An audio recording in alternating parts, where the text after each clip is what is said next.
नमस्कार, मेरा नाम हिमांशु देवन और आज इस वीडियो में बेसिकली एक मन का डाउट जो हर पेशेंट सोचता है और उसका थॉट प्रोसेस इस तरीके से काम भी करता है।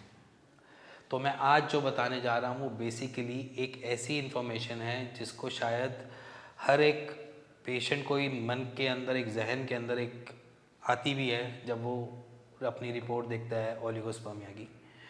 और उसके बाद उसका एक कैलकुलेशन बनती है और वो डरता भी है उसको लेकर कि वो चीज़ हो ना जाए, वो पॉसिबिलिटी ना बन जाए, वो ऐसी ऐसी दिमाग में बहुत अलग अलग चलती रहती है चीज़ें उसके रिगार्डिंग। तो आज जो टॉपिक है वो यही है, क्या ओलिगोस्पर्मिया का पेशेंट एजोस्पर्मिया का बन सकता है। मान लीजिए जिनके स्पर्म काउंट कम है वो नील की तरफ जा सकता है या नहीं। एक ये बहुत बड़ा डाउट इसमें मैं डालता हूँ क्योंकि पेशेंट के पास जब हम बैठते हैं या पेशेंट से बात भी करते हैं इसके रिगार्डिंग, तो पेशेंट हमेशा ये नेगेटिव लेके जाता है या इस चीज़ को अपने जहन में रख कर मुझसे बात करता है कि मैं अभी 15 मिलियन स्पर्म काउंट पे हूँ और 15 मिलियन जो है वो नील तो नहीं हो जाएंगे, क्योंकि जब मैंने पहली रिपोर्ट करवाई थी उसमें 30 मिलियन थे, आज की डेट में 15 मिलियन है और 15 मिलियन के बाद क्या बताइए ज़ीरो ना हो जाए किसी दिन। तो ऐसी घबराहट का आज सॉल्यूशन भी इसी वीडियो में लाया हूँ। देखो, सबसे पहली चीज़ समझो कि ओलिगोस्पर्मिया हुआ किस रीज़न से। ओलिगोस्पर्मिया सिर्फ एक स्पर्म काउंट लो नहीं है, उसके पीछे कुछ ना कुछ तो एक पर्टिकुलर रीज़न जरूर निकला होगा कि आपके जो स्पर्म काउंट है वो धीरे धीरे करके डाउनवर्ड जा रहे हैं। अब धीरे धीरे डाउनवर्ड होने का मतलब क्या है कि उसमें कोई ऐसी चीज़ तो नहीं हो रही जिससे टेस्टिकल्स फंक्शन लेस बन रहे हैं। मान लीजिए कि टेस्टिकल्स की पहले फंक्शनिंग बराबर चल रही थी, उसने 30 मिलियन स्पर्म काउंट दे रहा था या 25 मिलियन स्पर्म काउंट दे रहा था। जब आपने 2-3 महीने बाद फिर रिपोर्ट करवाई तो उसने एकदम से 15 मिलियन रिपोर्ट दे दी। फिर उसके बाद फिर रिपोर्ट कराई तो फिर उसने 12 मिलियन दिखा दी। तो अगर आपके पास अगर ऐसी रिपोर्ट्स आ रही हैं तो इट मीन्स कि आपके जो टेस्टिस है वो फंक्शन कम कर पा रहे हैं। अब जब वो फंक्शन कम कर रहे होते हो तो उसके पीछे भी रीजंस होते हैं। अब ऐसे तो है नहीं कि सीधा का सीधा टेस्टिस सुबह उठा और बोले कि आज मैं काम नहीं करूँगा, आज से मैं काम पे छुट्टी, ऐसे तो होगा नहीं। अब उसके पीछे एक रीज़न होता है कि उसको बराबर तरीके से न्यूट्रिशन मिल रहे हैं या नहीं मिल रहे हैं। अगर उसको मिल रहे हैं तब वो काम नहीं कर पा रहा, या फिर वो मिल ही नहीं रहे इसलिए काम नहीं कर पा रहा। अगर टेस्टिस को बराबर तरीके से न्यूट्रिशंस या उसकी ब्लड सप्लाई, उसकी ब्लड जो भी उसको चाहिए, उसके अपने ऑक्सीडाइज ब्लड मिल रहा है या नहीं मिल रहा, उसको न्यूट्रिशन पूरा बराबर मिल रहे हैं नहीं मिल रहे, उसके ऊपर पहले बात करते हैं कि अगर टेस्टिकल्स को न्यूट्रिशन देने वाली सप्लाई बराबर चल रही है बट वो काम नहीं कर पा रहा, तो वहाँ पर केस हो सकता है मे बी आपकी टेस्टिस की इन्फ्लेमेशन। अब इन्फ्लेमेशन में बहुत सारी चीज़ें हो सकती हैं। इन्फ्लेमेशन में मान लीजिए कि क्या पता वो इन्फ्लेमेशन भी ना हो बट कोई ना कोई बैक्टीरियल इन्फेक्शन की वजह से ही या कोई भी ऐसा इन्फेक्शन की वजह से क्या पता उसने अपने काम की क्षमता को थोड़ा सा कम कर दिया हो।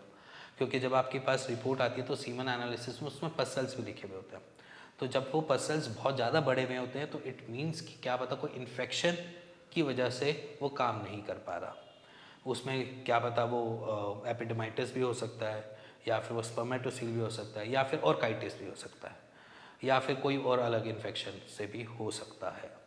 तो सिंपली यहाँ पर एक इन्फेक्शन पॉइंट आता है कि जिसकी वजह से हमारे स्पर्म काउंट लो हो रहे हैं। दूसरा एक इम्पैक्ट आता है वेरिकोसील का, जहाँ पर ब्लड सप्लाई तो बराबर चल रही है की कोशिश कर रही है बट वो चल नहीं पा रही ड्यू टू वेरिकोसील। हमारे पर जब सप्लाई से उसको अपने न्यूट्रिशन नहीं मिलेंगे, मान लीजिए मैं खाना तो खा रहा हूँ बट वो एक्चुअली में मेरे को नहीं लग रहा, डायरिया की तरह बाहर निकले जा रहा है, तो मेरे शरीर पे नहीं लगेगा। सेम वो एग्जिटिस आपके वेरिकोसिल में होता है कि आप न्यूट्रिशंस तो डाल रहे हैं बट वो न्यूट्रिशन वहाँ तक पहुँच ही नहीं रहे, कॉज बाय वेरिकोसिल, क्योंकि वो रिफ्लक्स होने की वजह से दोबारा से टेस्टिस में अपना पुराना डीऑक्सीडाइज ब्लड भेजना चालू कर देता है, जिसकी वजह से ये दिक्कत स्टार्ट हो जाती है कि न्यूट्रिशन तो आप पूरे अच्छे से दे रहे हो बट न्यूट्रिशन उसको मिल ही नहीं रही टेस्टिस को, जिसकी वजह से वो फंक्शन लेस हो जाता है। लास्ट केस होता है किसी किसी केस में ना हमने वहाँ पर वेरिकोसिल देखा ना हमने कोई और चीज़ देखी, बट खुद ही टेस्टिस को ये समझ में आ गया कि भैया अब मैं अपने साइज़ को छोटा कर दूं क्योंकि मेरा काम शायद ख़त्म होने वाला है। बॉडी उसको इस तरीके से बना देती है कि वो अपना धीरे धीरे धीरे करके काम को कम करना स्टार्ट कर देता है। जहाँ पर हम एट्रोफी बोल देते हैं कि श्रिंकेज होने चालू हो जाती है टेस्टिस की। वो ज़्यादातर मेजरली रीज़न होता है कि वेरिकोसील के बाद होनी चालू होती है, बट किसी केसेस में हमने ये भी देखा है बिना वेरिकोसील के कोई डिटेक्शन ही नहीं हुई फिर भी एट्रोफी हो रही है। वो रेयर होते हैं, बट ऐसा नहीं है कि होते ही नहीं है, बहुत रेयर मिलते हैं वो पेशेंट्स भी, बट वहाँ पर एट्रोफी होनी स्टार्ट हुई। और जब एट्रोफी होने लगती है तो वो पहले स्पर्म काउंट तो सही चल रहे होते हैं, फिर वो धीरे धीरे करके लो करना चालू कर देता है। तो ये इतने फैक्टर्स होते हैं जिसमें हमें घबराने की ज़रूरत होती है। बट यहाँ पर पेशेंट को एक पहली चीज़ समझो कि आपके स्पर्म काउंट डेली बेसिस पे सही नहीं रह सकते। अगर आज मेरे 10 मिलियन हैं तो ज़रूरी नहीं है कि कल मेरे 15 मिलियन हो जाएं या कल मेरे 8 मिलियन ही हो सकते। फ्लक्चुएटेड रहते हैं स्पर्म काउंट। हाँ, अगर हमेशा असेंडिंग ऑर्डर में है, बढ़ने की दिशा में है तो वो अच्छी स्थिति है। अगर वो डिसेंडिंग स्थिति में है तो वो एक पैनिक चीज़ दे सकता है। बट इन सारी चीज़ों में एक चीज़ रूट कॉज जरूर समझना कि हमारे टेस्टिस को भी न्यूट्रिशन की रिक्वायरमेंट है। अब न्यूट्रिशन अगर उसको बराबर मिलते रहेंगे, उसके साथ कोई ट्रबल नहीं आएगी, तो वो अपना काम बराबर तरीके से करता रहेगा। बट अगर उसको न्यूट्रिशन नहीं सही से मिल रहे हैं, अगर आप अपनी डाइट में वही खाए जा रहे हो, chole bhature, burger, pasta, pizza, तो कहाँ से वो टेस्टिस को न्यूट्रिशन दे पाएगी? ये चीज़ें आपको भी मालूम है। तो अपनी डाइट में हेल्दी चीज़ों को ऐड ऑन करो, सबसे पहला पॉइंट। दूसरा पॉइंट, अगर आप लो स्पर्म काउंट की कैटेगरी में हो, या मान लीजिए अगर आपकी स्पर्म काउंट 15 मिलियन या 15 मिलियन के आसपास लटक फटक रहे हैं और या उससे नीचे जाते हैं, फिर थोड़ी सी दवाई खाते हो फिर बढ़ जाते हैं, तो इट मीन्स कि आपकी बॉडी को कुछ और रिक्वायरमेंट है, शायद कोई ऐसी ट्रबल है जिसमें हम कहते हैं कि आपका जो न्यूट्रिशन है वो लग नहीं रहा। उसमें दो कैटेगरी आ जाती है, जिसे हम कह देते हैं कि IBS या कोलाइटिस, कि आप खाना तो बराबर तरीके से अच्छा सा खा रहे हो, बट वहाँ पर आपका गट जो है वो आपको सपोर्ट ही नहीं कर रहा। और जब गट सपोर्ट नहीं करता तो लो स्पर्म काउंट की कैटेगरी आ जाती है। उसमें आपको फटीग फील होता है, पैरों के जो काफ मसल्स है वो पेन करने चालू कर देती है। अगर आप ऐसी स्थिति से भी जूझ रहे हो तो अपने गट पे काम करना स्टार्ट कर दो, जिससे आपके अपने आप ही स्पर्म काउंट बढ़ने चालू हो जाए। अब ये सारी स्थितियाँ जो होती हैं वो सारी की सारी हमारे शरीर से जुड़ी होती है। मैं अपनी हर वीडियो में जो बोलता आता हूँ कि हमारा जो स्पर्मेटोजेनेसिस है, जो हमारे स्पर्म काउंट जिससे बनते हैं, वो 7वें पायदान पे है आयुर्वेद के हिसाब से, 7th स्टेज पे। 7th stage is last stage, कि अगर बॉडी की किसी भी कमी का पता करना हो कि कुछ हो रहा है तो वो हमारे शरीर की सबसे पहले स्पर्म से ही पता चलेगा कि हमारे शरीर में कुछ ना कुछ कमियाँ चल रही हैं।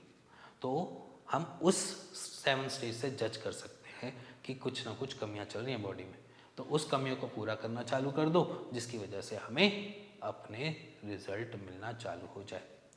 तो आज की वीडियो में एक चीज़ समझना कि अगर स्पर्म काउंट लो हो रहे हैं तो घबराओ मत, पहले उसके रीज़न चेक करो। अगर रीज़न आपको मिल जाता है तो उसके ऊपर काम कर लो। अगर रीज़न आपके हाथ से बाहर जा रहा है, आपको समझ नहीं आ रहा, तो अपने आसपास के किसी एक डॉक्टर से कंसल्ट कर लो।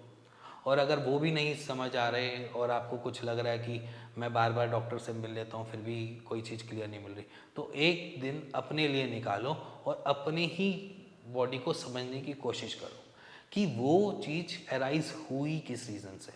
क्योंकि बहुत सारे लोगों को एक मिथ हमेशा याद रहती है कि मैंने मास्टरबेशन अपनी लाइफ में बहुत कर ली है, जिसकी वजह से मेरे को ये दिक्कत आ गई। मास्टरबेशन, एक्सेसिव मास्टरबेशन आपको ट्रबल दे सकती है, बट नॉर्मल मास्टरबेशन में कोई इशू नहीं होता। एक्सेसिव तो हर चीज़ बुरी है भाई। मैं अगर आज की डेट में खाना भी ज़्यादा खाऊंगा तो भी मैं फैलूंगा, मैं बीमार होऊंगा, मैं सारी चीज़ें करूँगा। और मैं अगर कुछ हल्का फुल्का खाता रहूँगा तब भी मैं मेंटेन रहूँगा। तो वही बात मैं आपको समझाने की कोशिश कर रहा हूँ कि अगर आपके माइंड में कुछ भी ऐसा मिसकंसेप्शन भी है कि मैंने मास्टरबेशन बहुत ज़्यादा करी है तो मैं दिक्कत में आ गया हूँ, तो भी फिर भी अपने डॉक्टर से, आसपास के डॉक्टर से ज़रूर कंसल्ट करो और उनको भी बताओ कि अगर ऐसी कोई दिक्कत हो गई है तो उसका सोल्यूशन क्या है। और आपको कुछ समझ में नहीं आ रहा और आपको लगता है कि ये चीज़ मेरी प्राइवेसी में रहनी चाहिए, तो नीचे दिए हुए नंबर पे अपनी रिपोर्ट शेयर करके मेरी टीम से बात कर सकते हो और उसका एक राइट सॉल्यूशन दे सकते हो।